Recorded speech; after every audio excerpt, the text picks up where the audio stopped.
Nabi Musa ya, kalau ada orang yang lihat ya, orang yang lihat manusia lihat Tuhan, mati itu manusianya. Di zaman Yesus manusia lihat Tuhan, bukan manusianya yang mati, tapi Tuhannya yang mati. Macam mana? Aduh. Oke.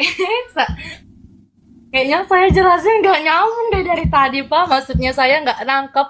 Iya bener kan memang dia Tuhan di masa lalu, di perjanjian baru tuh kan Tuhan kan. Ya otomatis kalau manusia melihat Tuhan secara langsung nyata, ya memang nggak bisa kan. Tapi kan Tuhan ini udah menjelma jadi manusia di perjanjian baru. Masa iya langsung mati? Orang udah jadi manusia kok menjelma dia sementara. Kalau dia udah menjelma itu bukan Tuhan lagi. Masih Tuhan, Pak. Masih Tuhan. Iya, Baik, dia masih, kalau dia menjelma itu masih Tuhan, waktu ditangkap tentara Romawi, kenapa tentara Romawinya kagak mati lihat Tuhan? Kan masih Tuhan dia. Kan kayak gitu. Kenapa tentara Romawinya kagak mati lihat Tuhan gitu? Karena yang menjelma manusia itu tadi masih Tuhan. Seharusnya ketika dia menjelma jadi manusia, manusianya itu Tuhan. Tentara Romawi mau tangkap, mati itu tentara Romawi. Aduh, pusing kan, Mbak? Pusing, maju kena, mundur kena kalau kayak gitu jadinya. Ini Pak, saya pusing yang Bapak kasih tahu sih. Sebenarnya kalau dari pemikiran saya itu benar aja gitu loh. Gimana ya ngejelasinnya? Ya iya, makanya gimana coba, bingung sendiri kan Anda? Bingung Pak. Anda aja bingung sendiri menjelaskan bagaimana doktrin Anda gitu. Apalagi saya, tambah bingung saya dengan Anda. Saya bingung menjelaskan bagaimana caranya Bapak itu mengerti gitu. Saya pada udah berikan ayat-ayat, berikan logikanya ya, kayak gitu. Jadi yang disalib itu orang fasik, Mbak ya. Jadi ajaran Yesus itu berbeda dengan ajaran Kristen. Yesus mengatakan kayak gini, Mbak ya. Hai Bani Israel, di Markus tuh ya. Hai Bani Israel, Tuhan Allah kita, Tuhan itu Esa. Dia mengutip Ulangan 6 nomor 4. Itu Yesus. Nggak ada Yesus berkata kayak gini, Mbak. Hai Bani Israel, Tuhan Allah kita 3 dalam 1. Itu nih salah nih pemikirannya nih Bapak. Nggak ada Yesus berteriak kayak gitu. Oh iya, oke, jadi kita bingung ya di situ ya Kak ya, soal tentang Tuhan Yesus apa segala macam gitu. Sekarang saya mau tanya nih Pak, saya juga nggak, saya dari pikiran saya. Tanyalah, tanya Islam, silakan. Gimana katanya nih, katanya tuh Al-Quran turun dari surga, apakah itu benar? Dari mana? Kata siapa? Al-Quran turun dari surga itu dari mana Anda dapat? Kacau Mbak ini. Baik, saya jelaskan. Saya jelaskan ya. Al-Quran adalah firman Allah Subhanahu wa Ta'ala. Jadi Allah itu salah satu sifatnya maha berkata, yaitu berfirman, maha berfirman. Jadi kalau kita melihat dari Al-Quran, ayat Quran surah Al-Hijr ayat ke-9, Inna nahnu nazzalna dzikra wa inna lahu lahafidhun. Kami yang menurunkan Al-Quran dan kami pula yang menjaganya. Terus Quran surah Al-An'am ayat 115, wa tammat kalimatu rabbika sidqan wa adala la mubaddila li kalimatih wa huwas sami'ul alim. Telah sempurnalah kalimat Tuhanmu yang mengandung kebenaran dan keadilan, tidak akan ada yang dapat mengubahnya. Jadi Al-Quran itu dari Allah Subhanahu wa Ta'ala, lalu ya disampaikan kepada Rasulnya Nabi Muhammad SAW melalui malaikat yang ditugaskan menyampaikan wahyu, yaitu malaikat Jibril. Gitu. Jadi ini ada pendapat yang saya bawakan kayak gini, Mbak ya. Allah berfirman, dicatatkan oleh pena, disimpan di Lauhul Mahfuz, ya, la yamassuhu illal mutahharun. Malaikat Jibril ngambilnya di situ di Lauhul Mahfuz, lalu disampaikan kepada Nabi Muhammad.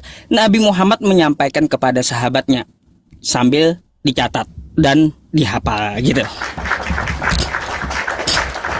Berangsur-angsur berangsur-angsur, kagak ada gedebuk dari langit atau gedebuk dari surga, enggak. Berangsur-angsur selama 22 atau sampai 23 tahun gitu. Jadi nggak ada Mbak ya yang dikatakan bahwa Al-Quran itu dari surga, gedebuk dari surga, enggak. Bertahap dia. Dan ya Al-Quran itu tidak dapat diubah sampai sekarang Mbak. Kayak gimana pun orangnya, hebatnya, jabatannya apapun, takwanya seperti apapun, dia tidak akan bisa mampu untuk mengubah satu huruf Quran gitu. Atau mengubah harokatnya pun nggak bisa gitu. Sehebat apapun orangnya. Itulah yang namanya kitab suci Mbak ya. Itu yang namanya kitab suci, dijaga Tuhan. Nggak bisa diubah manusia satu huruf pun. Terbukti, inna nahnu nazzalna dzikra wa inna lahu lahafizun. Kami yang menurunkan Al-Quran dan kami yang menjaganya. Buktinya apa? Sehebat-hebatnya manusia, satu huruf aja Al-Quran itu nggak ada yang bisa mengubahnya Mbak. Bayangkan gitu. Ketahuan kalau diubah gitu, ketahuan. Nah, ngerti kan? Bukan dari surga tapi dari Allah, Tuhan pencipta langit dan bumi. Nah, kayak gitu. Apalagi nih? Gak ada lagi sih Pak, apalagi yang mau saya tanya ya. Nah, silakan. Nabi Isa, Yesus atau seperti apa? Kalau saya bilang mau tanya Nabi Isa ya beda lah Pak, Nabi Isa sama Tuhan Yesus dari cara ceritanya juga beda. Jadi nggak mungkin saya tanya juga. Ceritanya udah beda. Memangnya ada dua orangnya menurut Anda? Ya kalau bagi saya sih beda ya. Kalau di situ kan dia Nabi Isa-nya nggak disalibkan gitu kan. Jadi bagaimana saya mengatakan itu Nabi Isa gitu. Kalau sedangkan di Kristen ya Tuhan Yesus memang disalibkan. Gitu. Padahal kan yang menyamakan Nabi Isa itu kan Kristen, bukan Islam. Iya kah? Lah, kagak percaya ente? Gak percaya. Ah, nih lihat kitab kau ya. Yang menyamakan Nabi Isa dengan Yesus itu adalah Kristen nih. Ini Alkitab ya. Ya. Matius 1 pasal 1. Oke? Ya. Oke. Nih. Baca. Nah, itu ya, yang menyamakan Yesus dengan Nabi Isa itu kitab Kristen, bukan kami. tapi kan ceritanya beda. Lah, lalu kenapa disama-samain gitu?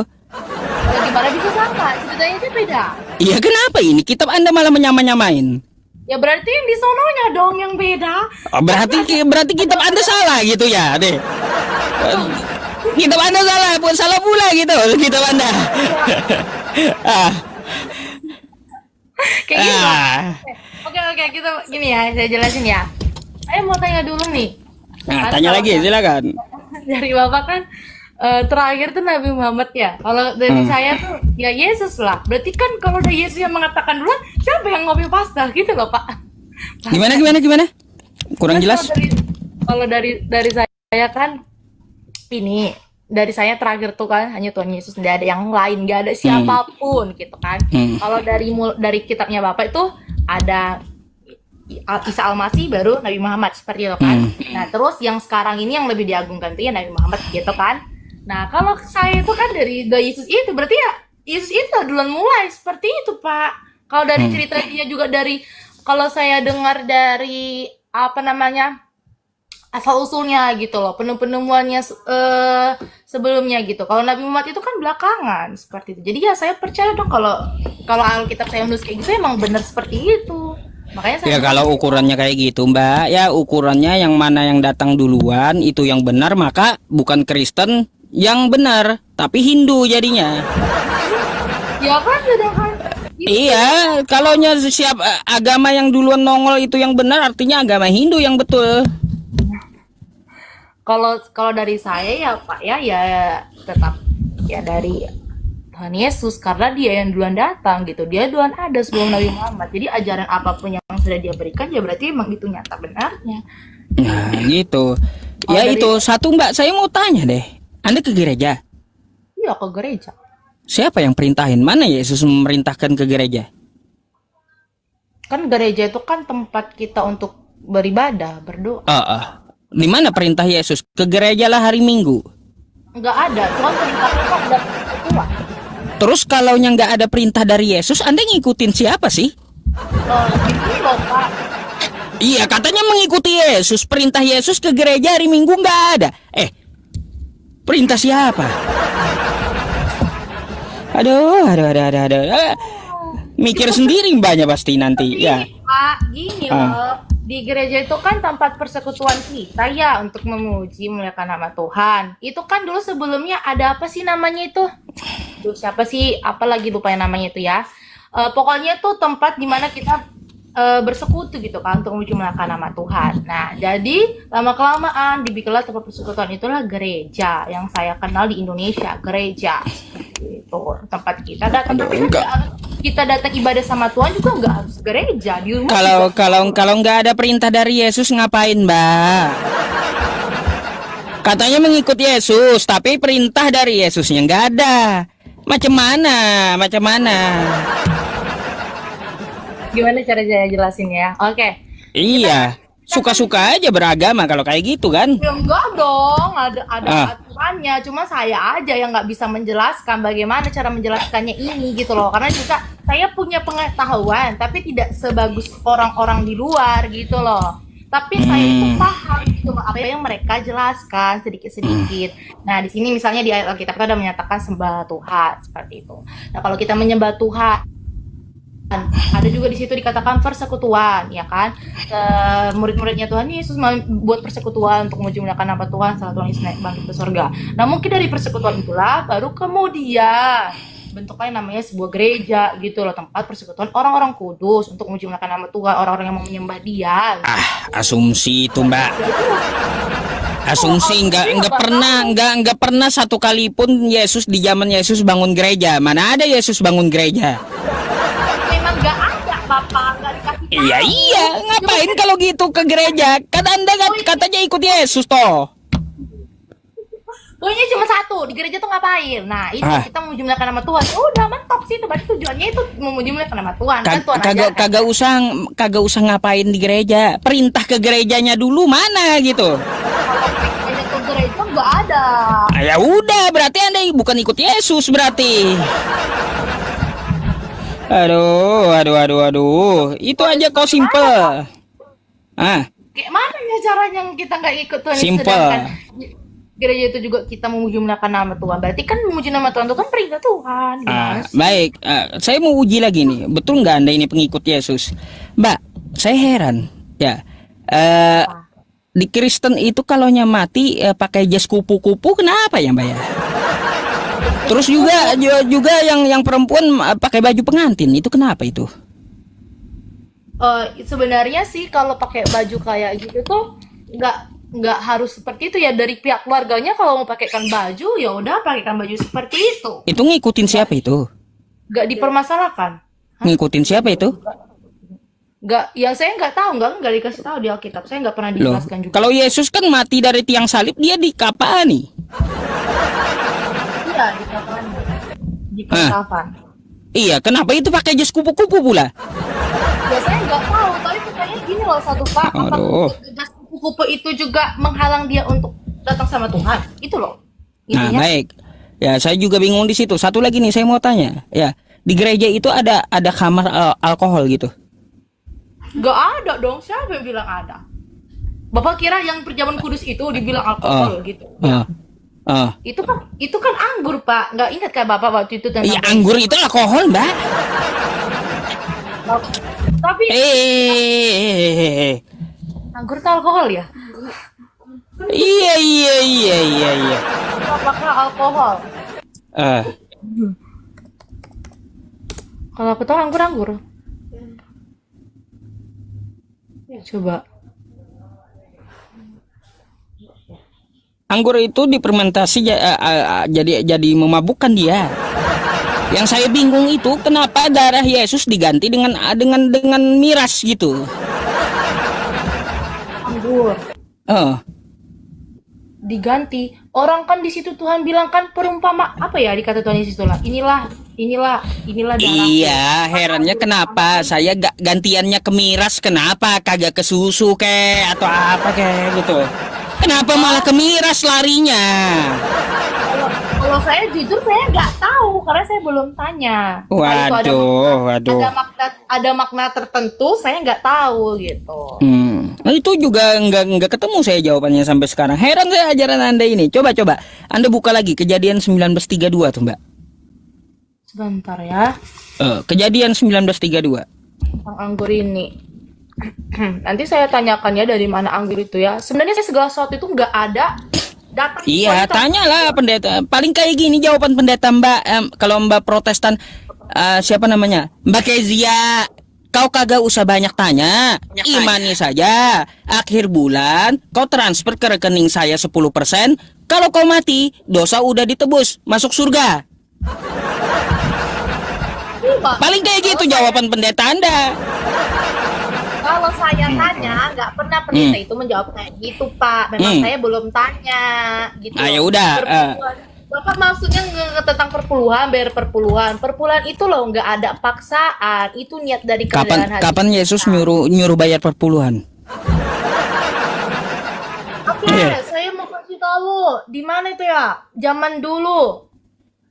Saya tuh dikasih tahu, ingat itu dari mana terjadi asal mula perpuluhan itu tentang suku di zaman dulu bukan ajaran Yesus, Mbak. Perpuluhan itu nih saya kasih tahu sama Anda, perpuluhan itu hanya untuk suku Lewi. Ya, suku bukan Lewi. Di luar suku Lewi. Pendeta itu bukan suku Lewi. Lalu di mana Yesus pernah bayar perpuluhan atau di mana Yesus memerintahkan bayar perpuluhan? Kagak ada. Kalau dari ayat dari perjanjian baru, saya pernah dengar itu bahwa perpuluhan itu kayak semacam apa ya? Kayak kita memberi gitu loh, tanpa harus ke gereja gitu. Kita bisa memberikan kepada orang. Beda lagi, Mbak. Ada namanya katekisasi ya, gitu.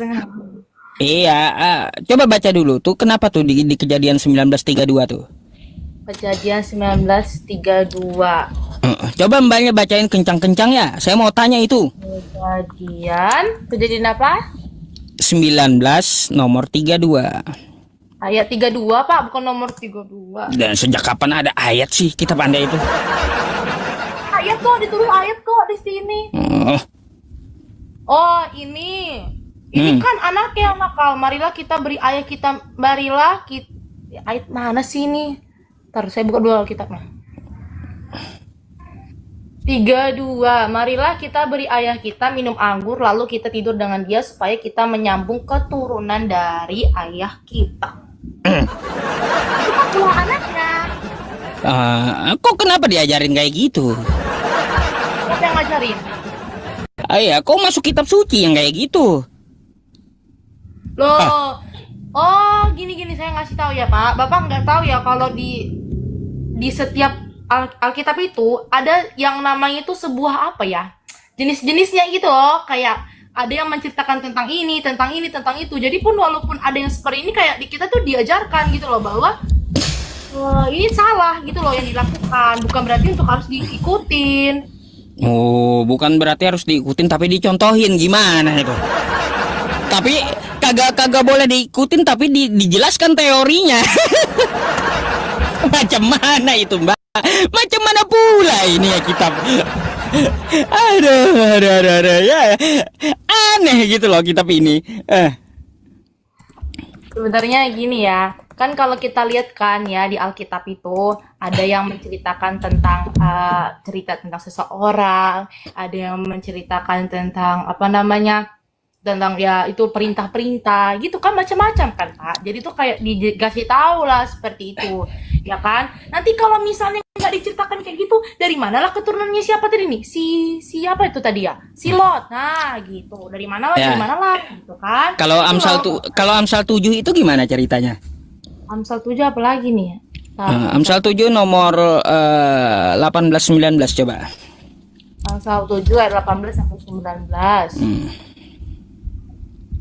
Langsung ngomong ke bapak di sini loh. Sebentar. Amsal 7 ayat 18 sampai 19. 18 sampai 19. Marilah kita memuaskan berahi hingga pagi hari dan bersama-sama menikmati asmara. Karena suamiku tidak di rumah, ia sedang dalam perjalanan jauh. Nah, kita kembali lagi di ayat ini menceritakan tentang siapa, Bapak? Iya. Ya kita Aduh. nggak boleh ngambil satu-satu dong. Kita harus Itu gimana itu? Marilah itu ngajak itu, Mbak. Iya, ngajak, bahaya ini kita. Ada. Oke. Gimana ya saya ngejelasinnya juga agak Nah, bingung. makanya bingung. Tapi kalau Banyak kalau sama saya diskusi, Mbak, banyak bongkaran tentang ajaran Kristen ini ya. Tapi Pak, kalau Bapak jelaskan ke saya tuh nggak bisa dapat jawabannya pas. Kalau saya mau tanya nih ya, bisa nih. Itu nanti Apa? Mulai hilang nih, mulai ngadat banyak. kalau saya, kamu kok ngambil Ngadat nih. Hilang nih, nih. Ngadat mbaknya ngadat ya. Mbak, kenapa ini? Jaringannya kenapa? Mbak, nah tadi ngelak tadi. Kenapa? Oke, saya jelasin lagi. Tadi itu gini ya kan. Nah, itu sebenarnya ada suatu yang ayat diceritakan itu kayak apa ya? Asal usulnya gitu loh. Misalnya nanti kalau di ayat Alkitab tuh ya ada menjelaskan tentang keturunan dari Lot. Loh, kalau kita tahu tadi Lot itu istrinya menjadi tiang garam gitu loh. Dari mana dia punya keturunannya? Dijelaskan gitu loh. Itulah maksudnya saya. Terus di Amsal ini juga kita lihat lagi ayat sebelumnya gitu. Ini menjelaskan apa? Jadi kita nggak bisa ngambil comot-comot gitu loh, Pak. Tapi saya mau tanya. Nih, ya. Oh ya, nanya apa? Bentar. Silakan. Boleh nanya lagi ya? Nanya lagi. Itu apa? Katanya ada bidadari, itu apa bidadari yang mau ditemuin di surga, bukan temu sama Wah. Iya, bidadari surga. Baik ya. Jadi bidadari di surga itu, Mbak ya, adalah untuk orang yang berjihad di jalan Allah yang belum menikah. Ya. Maka dia akan dinikahkan dengan bidadari. Yang belum menikah laki-laki muslimnya, tapi dia mati di medan perang. Kalau yang sudah ada istrinya, siapa bidadarinya? Bidadarinya adalah istrinya sendiri. Apakah dapat juga bidadari yang lain? Ya jelas dapat, untuk melayani istrinya. Jadi ratunya bidadari istrinya. Kayak gitu, jadi ratunya. Ya, jadi ratu bidadari istrinya yang di dunia gitu. Diratukan. Wow, kayak gitu. Katanya banyak, Pak. 79 kan berapa itu? Oh, kalau di tempat kita 70 kalah sama janji Yesus 100, Mbak. Kalau Yesus kan janjiin 100, kalau di kami cuma 70, kasihan kali.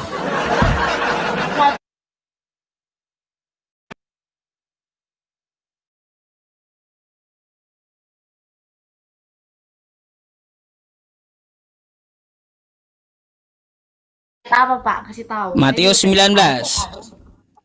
Matius 19 nomor 29. Ayat 29. Nih saya bacain dulu ya. Ya, bacain. Nih, perhatikan ke layar. Nih ya, saya langsung baca di sini aja ya.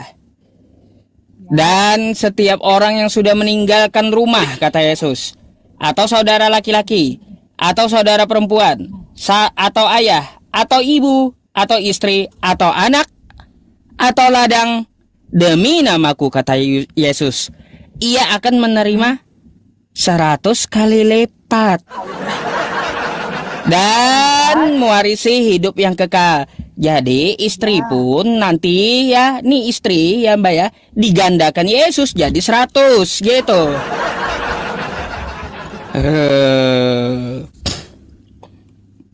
Sebentar.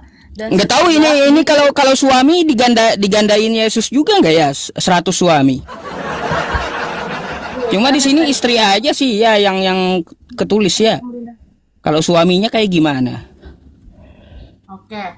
Matius 19 ayat Matius 19 ayat 29. 29. Nah, Bapak nih sebentar. Bentar ya. Setiap orang yang karena namaku meninggalkan rumahnya dan saudara laki-lakinya, saudara perempuannya, atau bapak ibunya, dan akan menerima kembali 100 kali lipat, dan aku akan memperoleh hidup yang kekal. Tapi banyak orang yang terdahulu akan menjadi yang terakhir, dan yang terakhir akan menjadi terdahulu. Saya baca dulu ya, Pak. Baca. Kuat-kuat baca, kuat-kuat. Ya. Saya baca, bentar. Nih. Pertama ya, baca perikopnya, upah mengikut Yesus. Iya, upah mengikut Yesus. Yang saya kritik ya di sini.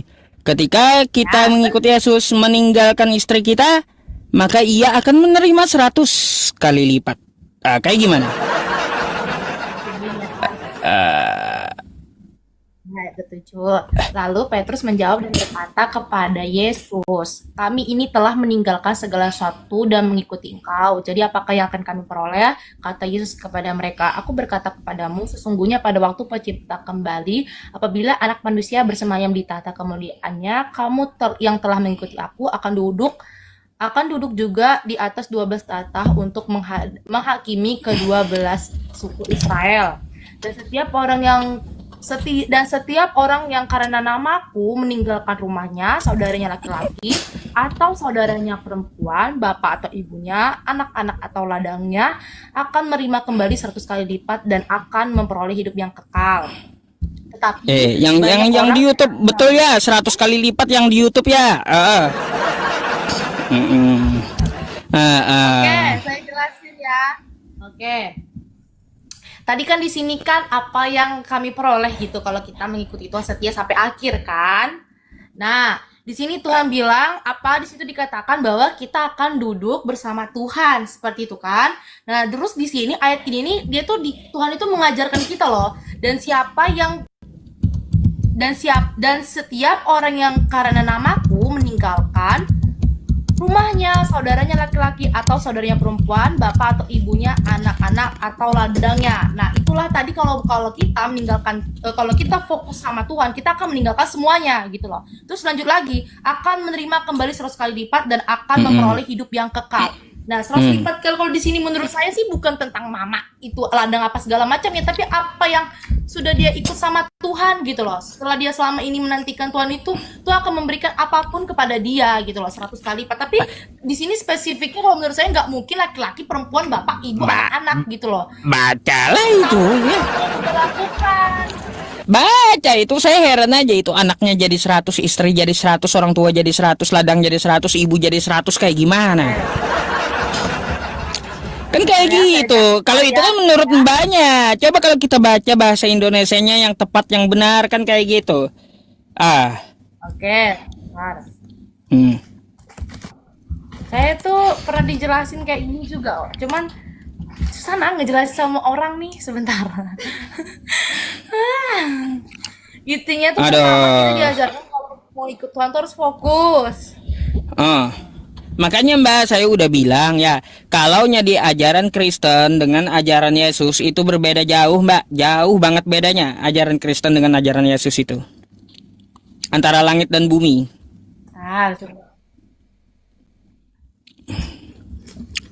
Bentar ya Pak. Yang diperhatikan itu materinya, bukan orangnya. Ya sabar. Apa sih kalian ini? Enggak, masalahnya ini yang tulis-tulis macam-macam. Iya. Yang diperhatikan itu materinya dicatat, bukan orangnya. Ya, sebentar. Nah, maksudnya tadi ayat di situ, kalau saya tangkap itu, ya kan, kalau kita meninggalkan Tuhan, gitu, meninggalkan Tuhan lagi, mengikut Tuhan, meninggalkan semua yang ada dalam hidup ini, baik itu keluarga, ya siapapun itu, Tuhan akan memberikan dia upah 100 kali pada hidupnya kekal, gitu. Berarti kita pertama itu diajarkan untuk melepaskan hal duniawi. Terus tentang 100 kali lipat itu maksud itu berkat rohani, Pak, maksudnya. Waduh, di mana itu datanya? Aduh. Mbak. Kak, coba lihat di sini ini ya. Nih, lihat di sini ya, bukan berkat rohani ya. Nih, bentar. Sebentar ya. Saya agak bingung sama Mbak ini ya. Mana ya, Gunaika? Di sini ada bahasanya, Gunaika. Mana ya saudara ibu anak atau ladang? Ini Nanti udah saya diubah minta ini. pendeta saya deh untuk ngejelasin itu gimana. Ini Apa tanya itu? pendeta dulu dah ya. Kalau tanya pendeta Anda paling jawabannya imani saja katanya. Imani saja, nggak usah banyak tanya. Kalau sama saya itu nggak bisa diimani gitu aja kalau tanpa sesuatu gitu. Kalau dari saya sih itu maksudnya itu berkat gitu loh. Maksudnya tuh apa ya? Gimana sih pusingnya ngejelasinnya? Susah. Nah, kita jelas Pak. Yang lain lagi pusing saya. Oke, ada yang lain lagi Anda mau tanya? Karena banyak Kristen yang ngantri juga Mbak di bawah. Saya lupa kan seketika apa yang mau saya tanya lagi. Ya kalau tentang keselamatan jawabannya cuma itu, ya kan. Terus apalagi ya? Tadi tentang itu, tentang yang tadi kan tentang bidadari ya Pak ya. Saya mau tanya juga nih. Gimana kalau yang poligami? Waduh, ini pula. Kalau lagi pun nggak boleh cerai. Mbak, sebelum saya jelaskan pegangan dulu ya. Ya, pegangan dulu sebelum saya jelaskan. Poligami. Ada apa dengan poligami? Yang kayak gini Pak, maksudnya tuh dia udah punya istri nih, cerai, nikah lagi, baru nikah lagi. Lalu? Sedangkan di Kristen walaupun mereka melakukan hal itu ya mereka dibantah gitu loh. Baik, nanti saya tanya balik nanti ya. Oke. Jadi begini Mbak, tentang poligami. Ya, saya kasih ayatnya dulu. Islam datang mengatur dan membatasi poligami. Bukan malah poligami itu bisa sembarangan ketika Islam itu datang. Di zaman dulu, Mbak ya, di zaman dulu ya para nabi Salomo, ya Daud istrinya 1000, istrinya 700, gundiknya 300. Salomo istrinya 700. Ya, terus yang nabi-nabi sebelumnya itu semuanya poligami. Bukan semuanya juga sih ya. Ada beberapa yang poligami. Terus bangsa Arab saat itu ya Al-Qur'an datang, juga istrinya kalaunya dia kaya gitu, bukan cuma satu istrinya, bahkan sampai 10 lebih gitu ya. Nah, lalu datang Islam. Ya, datang Islam. Karena apa? Karena Yesus tidak melarang poligami. Ya. Karena Yesus tidak melarang poligami dan Yesus tidak ada mengatur poligami, Mbak. Makanya Islam datang untuk membatasi poligami. Apa itu ayatnya? Di dalam Quran surah An-Nisa ayat ketiga. Ya, wa in khiftum alla tuqsitu fil yatama fankihu ma tawbalakum minan nisa'i masna wa thulatha wa ruba'. Jadi menikah itu 2, 3, 4 dengan wanita yang kamu senangi. Kan kayak gitu. Fa in khiftum alla ta'dilu fawahidah. Bila kamu kagak mampu adil, maka menikah satu saja. Kagak boleh lagi menikah lebih dari satu kalau kagak bisa adil. Kagak boleh lagi seperti para nabi terdahulu. Kagak boleh lagi sampai di atas 10. Limitnya cuma 4 jika bisa adil. Ya, makanya saya bilang ya, kalaunya kagak mampu adil, hanya Islam menyuruh menikah satu saja. Karena apa Mbak? Yesus tidak pernah melarang poligami. Yesus tidak pernah ya menyinggung masalah poligami gitu. Jadi di Islam itu mengatur poligami, datang membatasi poligami dan menyuruh menikah satu saja. Bukan seperti ajaran para nabi sebelumnya ya. Nah, tuh. Anda perlu tahu itu. Terus Mbak begini ya. Terus begini. Kenapa Anda sewot dengan poligami? Padahal Tuhan Anda dari hasil poligami loh. Nggak percaya? Mbak, Daud ya.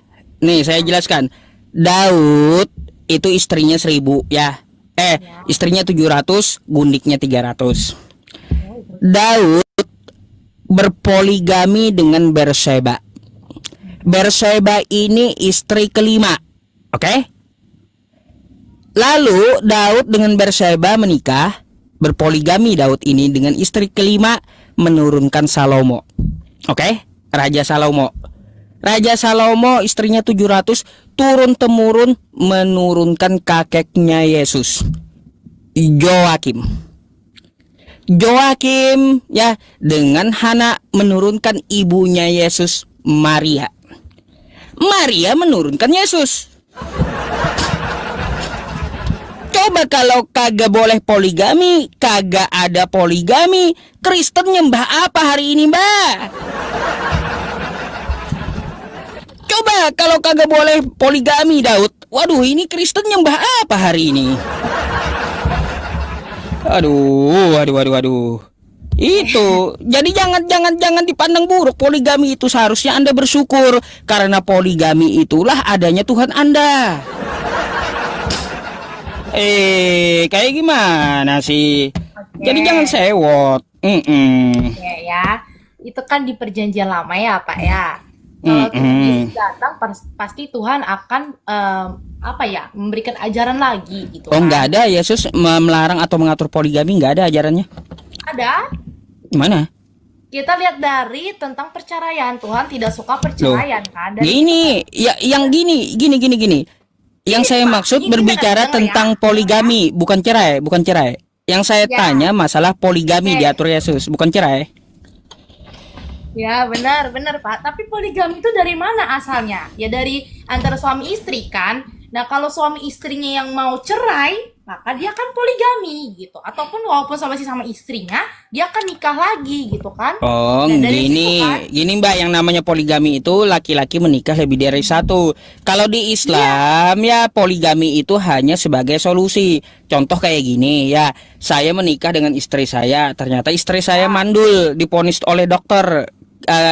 Rahimnya bermasalah.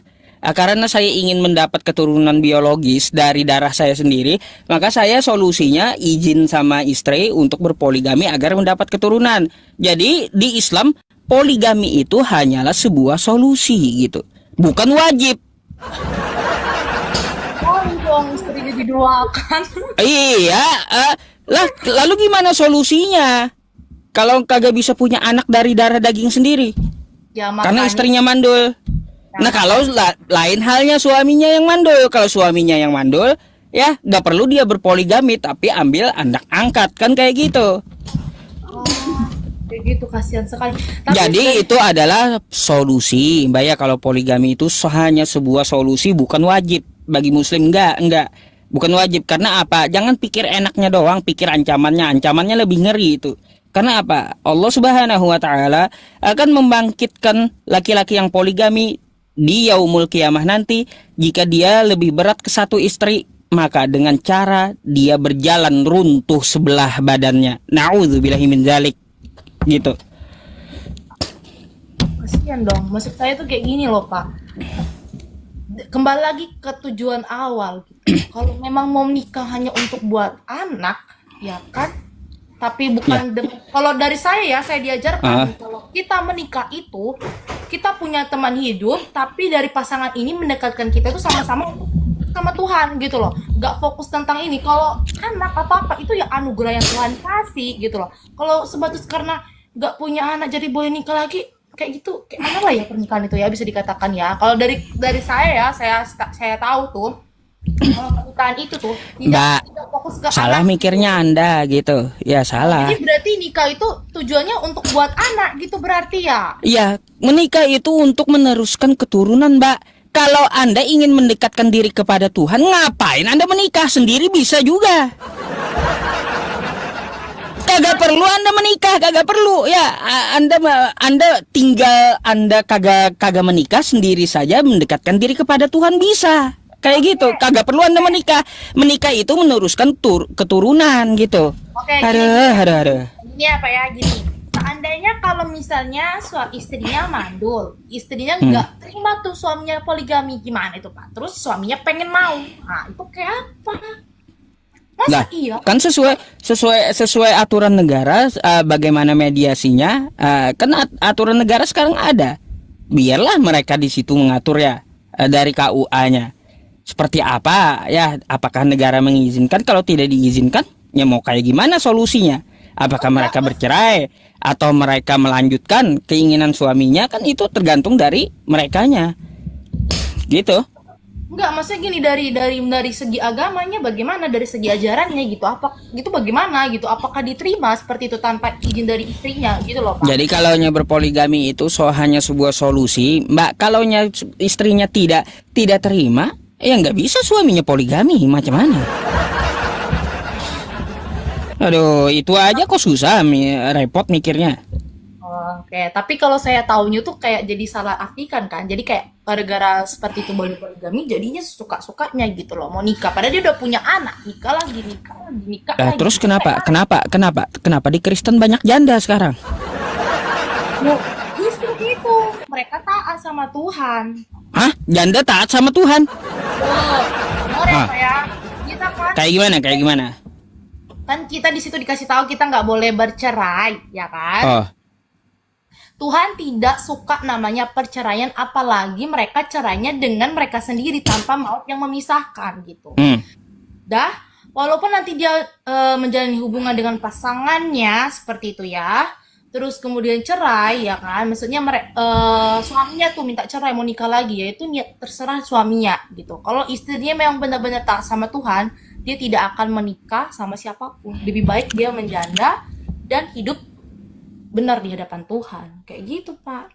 Nah jadi tuh dia tuh kayak gimana ya bahasanya di situ ya, kalau katanya kagak boleh cerai, kok tiba-tiba jadi janda? Kalau misalnya manusianya menolak keras suaminya, tapi dari istrinya nggak mau gitu, ya kan? Apa misalnya tiba-tiba suaminya selingkuh misalnya, suaminya Ya selingkuh, kenapa cerai? Tapi minta cerai, kenapa cerai? Maka dilarang cerai. Iya gini loh Pak, namanya juga manusia kan. Ada yang manusia nggak mau taat sama Tuhan kayak apa? Ya berarti nggak sesuai dengan ajarannya. Si suami sesuai ajaran Tuhan, tapi kan dia tidak akan menikah lagi gitu loh. Dengan dia menikah lagi sama siapapun sampai suaminya meninggal. Gitu. Kalau panas Kristen panas minta turunin. Kenapa mbaknya enak kok ya diskusi? Kenapa kalian panas yang Kristen yang lain coba? Ini siapa yang Iya, turun gantian katanya. itu yang Padahal mbaknya jujur nggak kayak kalian gitu. Ada lagi nggak Mbak? Soalnya tuh banyak yang antri ngamuk di bawah Mbak.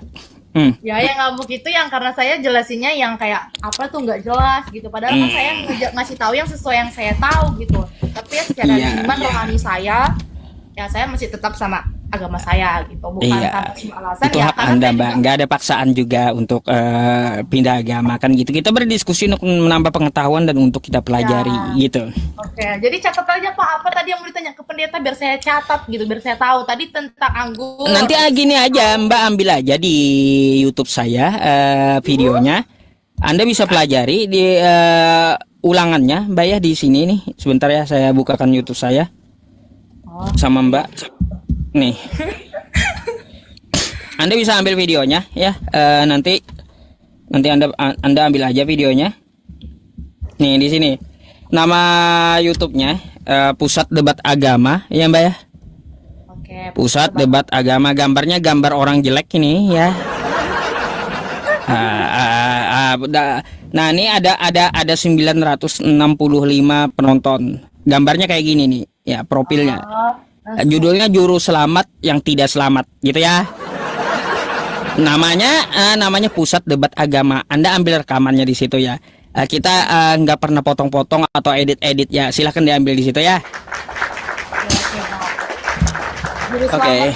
Yang tidak selamat siapa? Juru selamat yang tidak selamat. Pak, siapa juru selamat yang tidak selamat? Nantilah. Iya, oke. Daripada kawan-kawan Kristen yang lain ngamuk juga mau ikut naik, Mbak. Saya izin gantikan Mbak dulu, boleh? Oke, boleh lah kalau gitu. Terima kasih banyak ya Pak ya. Ya, ambil nanti ya di YouTube itu ya. Terima kasih banyak. Oke, selamat malam Mbak. Selamat istirahat.